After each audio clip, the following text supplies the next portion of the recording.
fall from grace is finally complete, stripped of everything, from his titles to his home. It is a remarkable and radical royal downfall. In addition to being formally ordered to vacate Royal Lodge, Andrew has lost all of his titles and honours. His secure harbour is no longer the house he spent years defending. The former Duchess of York, Sarah Ferguson, is caught in the middle. A significant question is raised by the fact that she recently sold her property in London. Did she merely misjudge the storm's timing, or was she prepared for this moment? Were they taking action to get ready because they knew a storm was coming? We're examining why she continued to live with Andrew after their divorce, her potential future, and whether this is ultimately the turning point for the York family as a whole. You should listen to the latest breaking information regarding the eviction notice, the family summit, and the financial mechanisms that maintained Royal Lodge in Andrew's control for 20 years if you have been following this story. Since he was born, the second son of the late Queen Elizabeth, brother of the King, has been known as Prince Andrew, but no longer. It's monumental what the King has done. He has acted almost with the determination of a medieval monarch. We'll set out the schedule, track the finances, and examine Fergie's motivations. The headlines are direct and upsetting to some. A notice to leave Royal Lodge has been served, and the official procedure to take away Andrew's remaining titles and honours has started. After years of retreating from royal obligations, it clearly represents a turning point. Overnight, the landscape has transformed as a result of the titles being removed and the living arrangements being scrutinised. You must be aware of Royal Lodge's history in order to comprehend why this is so explosive. In the early 2000s, Andrew negotiated a long-term lease, paid a nominal rent, and personally financed significant renovations. I mean, to me, I look at that and I think that it's an attention seeker. Do you really think that King Charles is going to stop in his tracks and say, actually, yeah, you're going to get the exclusive. Today, it's all about you. So I'm annoyed by that. I think that there were some fair questions shouted at him. However, the arrangement, a large home, low rent, and no haste to vacate, has always had a complex visual appeal.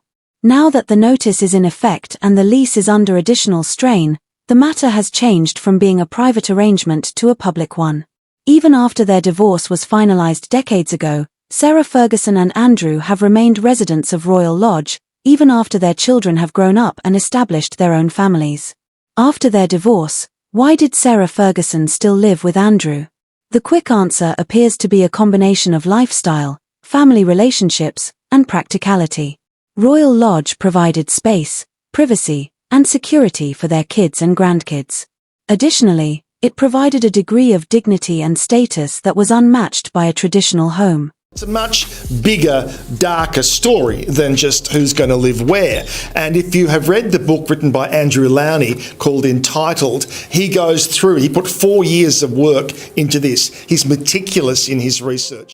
Incorporate the amazing financial benefit of lower housing expenses and the advantage of remaining in the Windsor orbit. All signs pointed to staying put. The reputational component is another. Ferguson put a lot of effort into repairing her reputation following the divorce. Media projects, books, and charitable endeavours. She was more royally related than an exartner in limbo because of the constancy and steady public persona that came with being headquartered in Windsor. Some would claim that Sarah was aware of secrets she kept about Andrew and the royal family. Or maybe they were actually working together. This is where things start to get interesting, though. As of now, the brother of the king no longer a prince. In a statement, Buckingham Palace announced, His Majesty has today initiated a formal process to remove the style, titles and honours of Prince Andrew. Sarah Ferguson just sold her townhouse in London. The sale occurred at a time when concerns about Andrew's status and Royal Lodge were intensifying. The transaction can be considered strategic on one level. She now has additional options because to liquidity. Additionally, the timing raises questions. Was this a preventative measure or a post-event response? The scene is set, either way. Which homes might be the next ones? Smaller houses on or close to the Windsor estate are among the suggestions, but those choices are probably being closely examined. Ferguson moving entirely into private housing, either in London or somewhere more sedate outside the city, is a more likely path. Now that she has sold the townhouse, she has more freedom. An period of independence will begin if she decides to pursue solitude and independence. The emotional pivot is this. In separating his brother Andrew from all elements of title and style that normally people who are born into the royal family keep. Ferguson has maintained her relationship with Andrew as a father and ex-partner while simultaneously promoting her own business for years, striking a balance between loyalty and realism. However, the incentives have changed since then. The advantages of cohabitation diminish when there are no titles and the lease is being challenged. The calculation now suggests that stability was not her motivation. Reputational risk could result from staying.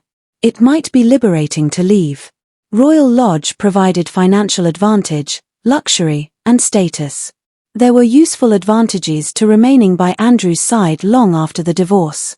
Those benefits decrease when the land is threatened and the titles are removed. This is the perfect opportunity for Ferguson to identify herself according to her own standards. Did she stay for the lifestyle, love, or loyalty? The equation now shifts if lifestyle. I also think that there's an arena where those questions can be asked and the king can offer his reaction to it. I'm not sure shouting at an elderly man is a good look with generally. Cancer. And it's like people shouting during, the Queen's funeral and shouting at Prince Andrew when he was behind the... Now that the eviction notice has been served, a procedure begins. Timelines, repairs, and terms of departure will be negotiated between the palace and the Crown estate. Andrew probably wants restitution or a different place to live. However, the institution now has the leverage following this action. Ferguson's time is running out. She will have to make a decision. Can carry on with the joint address or take action on her own. Ferguson's brand has undergone numerous changes. Rediscovered television personality, author, and charity supporter. Maintaining her royal presence and getting a fresh start at the Royal Lodge might provide her with the fresh start she needs. Presenting herself as a self-made individual rather than one whose identity is determined by her attire. This could be the most interesting chapter yet if she makes the right decision. But he believes that there is a very real possibility that both Fergie and Andrew could end up behind bars. Now, of course, the other book that came out was Virginia Giuffre's book in the last few weeks. That has kind of fueled the whole thing and brought it to a head. Eugenie and Beatrice, their daughters, are observing in the meantime.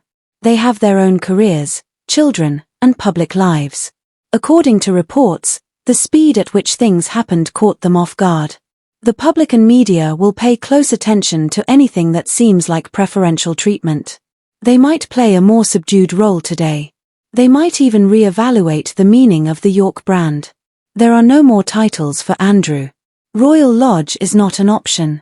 Sarah Ferguson's practical justifications for staying there have diminished. It's a delicate optic.